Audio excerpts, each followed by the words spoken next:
Welcome to Unit 6, Day 6.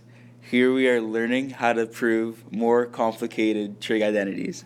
So let's start by reviewing our trig identities, which we'll be using a lot. So first, we have cosecant theta equals 1 over sine theta, which is identified by CSC. So every time you see CSC theta, most likely you're going to replace it with 1 over sine. Next, we have secant theta over 1 over cos. Then sine theta equals 1 over cosecant, and cos theta equals 1 over secant theta, which came from the secant theta equals 1 over cos, and the cosecant equals 1 over sine. So now on to quotient identities. These two are the most common, and you will most likely use these in every question. So tan theta equals sine theta over cos theta, and cotangent theta equals cos theta over sine theta. Cotangent is just a reciprocal of tan, and once again, these will most likely be used in a lot of questions. So on to Pythagorean identity. Cos squared theta plus sine squared theta equals 1, and then the extensions to this is just rearranging the formula to get cos squared theta equals 1 minus sine squared theta, and then the same thing for sine, which would equal sine squared theta equals 1 minus cos squared theta. So again, I just brought over the sine theta to get cos, which would then be 1 minus sine theta, and the same thing again for sine theta. So now, here are the steps for proving identities. So first, we start with the more complicated side and try to make it look simpler by using the following steps. First, we have to use an identity, so either reciprocal, quotient, or Pythagorean identities, and that will make the question look simpler. Then, we can either factor, expand, find a common denominator, or multiply by the reciprocal, depending on the question you have and what side you're trying to simplify. Typically in questions, tan will be replaced by using the quotient identity, which makes the question simpler along with all the other identities. Second step. If the simpler side still does not equal the other side, then repeat all the steps in step 1 on the other side as well until both sides are equal. And remember, the question is not finished until both sides are equal. And a little tip is that the two sides split by the equal sign must remain separate, and you cannot move terms across the equal sign in order to solve the same side. Alright, so let's get into some examples.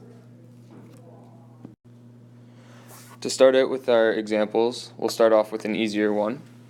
So cotangent theta equals cos theta over sine theta.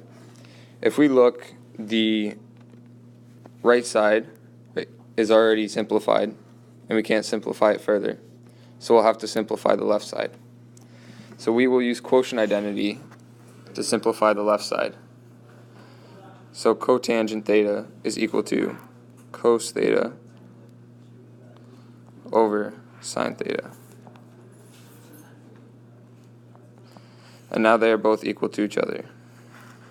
Be sure to identify what identity you used to get full communication marks.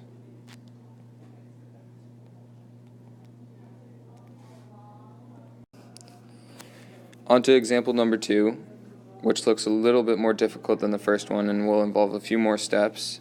So 1 plus cotangent squared theta equals cosecant squared theta. So I'm going to separate the sides for you just to make it a little bit easier to understand. So left side and the right side. We're going to start with the more complicated side, which will be the left side. So 1 plus cotangent squared theta, we can take the cotangent and use the quotient identity to make it 1 plus cos squared theta over sine theta. So make sure we label what identity we use. And 1 plus cos squared theta over sine theta. Sine squared theta.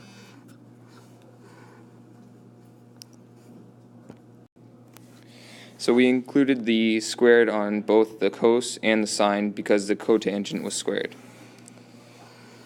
So now we need to use a common denominator to find the next step. So 1 plus cos squared theta over sine theta can't be simplified. So we have to simplify or use the common denominator for the 1.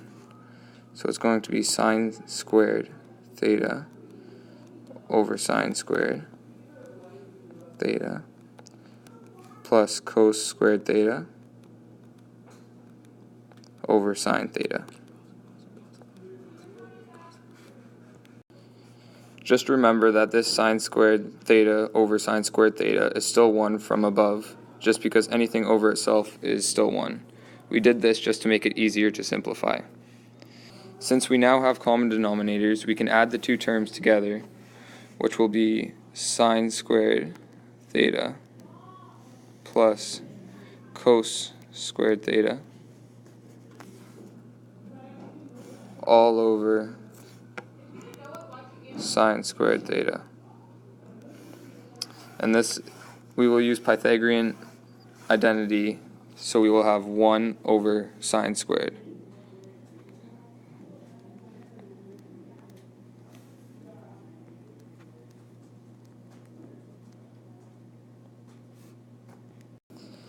The left side is now simplified as far as it can go, so we have to go to the right side and simplify the right side.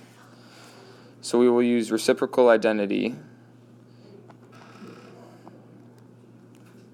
So cosecant squared theta is also equal to 1 over sine squared theta. And the sine squared is still squared because the cosecant was squared. And now we have finished example 2. Example 3. Tan theta equals sine theta plus sine squared theta all over cos theta times 1 plus sine theta. We see that the right side looks a little bit more difficult, but we're going to take the tan theta and use quotient identity to bring it to sine theta over cos theta. Be sure to label what identity you used. So we used quotient here. And now we're going to go to the right side. On the right side here, we notice that there's a sine theta in the numerator of each term. So we are going to take out sine theta from each, which leaves us with sine theta times 1 plus sine theta all over cos theta times 1 plus sine theta. After factoring, we see that we have like terms in the numerator and denominator, and because we are dividing, we can cancel out like terms, which leaves us with sine theta over cos theta. So we will cancel out these like terms up here, and the equation is now finished. So example 4, this example is a bit more complicated. So we see here that the left side is way more complicated than the right. So the right side is sine x, which means you can't simplify that anymore. We'll leave it like that. So to start on the left side, we see sine x plus tan x over 1 plus secant x. So automatically we see tan, so we automatically think quotient identity. So now our next line is going to be sine x plus tan is sine over cos. So sine x over cos x. So now remember, that is all the numerator right there. So right now we have a fraction within a fraction. So now we go to the numerator and we see 1 plus secant x. So we know that secant is a reciprocal identity. So now we leave the 1 plus, and secant becomes 1 over cos x. And to get full communication marks, be sure that you are including what identity you use. So there's quotient, and then the denominator we use reciprocal. So now the next step we have sine x plus sine x over cos x. But we can't add these two because they don't have a common denominator. So now whatever we do to the bottom, we do to the top. So this is going to be, let's fix that there we go. So now this is going to be cos x, And on the top here, we're going to have cos x as well. So I'll clean this up in the next step. But so on the denominator, we do the same thing. So we need a cos x over here and cos x on top. So now to clean this up a little bit, we're going to have cos x times sine x plus sine x all over cos x. And that is just the numerator. And to clean up the denominator, we have cos x plus 1 all over cos x.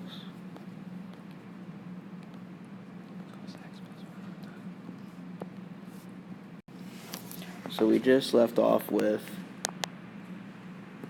cos x times sine x plus sine x over cos x in the numerator, and the denominator is cos x plus 1 all over cos x. So now we see in the numerator that there is a sign in each term. So now we're going to factor out a sign. So that becomes sine x times cos x plus 1 over, and we still have the same denominator, cos x.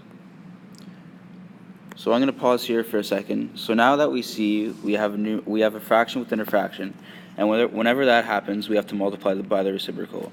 So now this is the numerator, and we're going to multiply by the reciprocal of the denominator. So now we flip it around. Now we have cos x, which used to be the denominator but is now the numerator, over cos x plus 1. So now when we multiply fractions, we can cancel out like terms. So here we see cos x plus 1 is a like term, and cos x is a like term. So now what are we left over with? Sine x. So sine x is as simplified as we can go, and now both sides are equal. So since we're done all the examples, just a few key points to remember. Make sure we look for factoring, common denominators, and or multiplying by the reciprocal when you have a fraction within a fraction.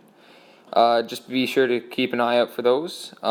Make sure that you keep both sides separate, and it'll just keep everything easier, and it'll be easier to follow along with if you mess up and make a mistake.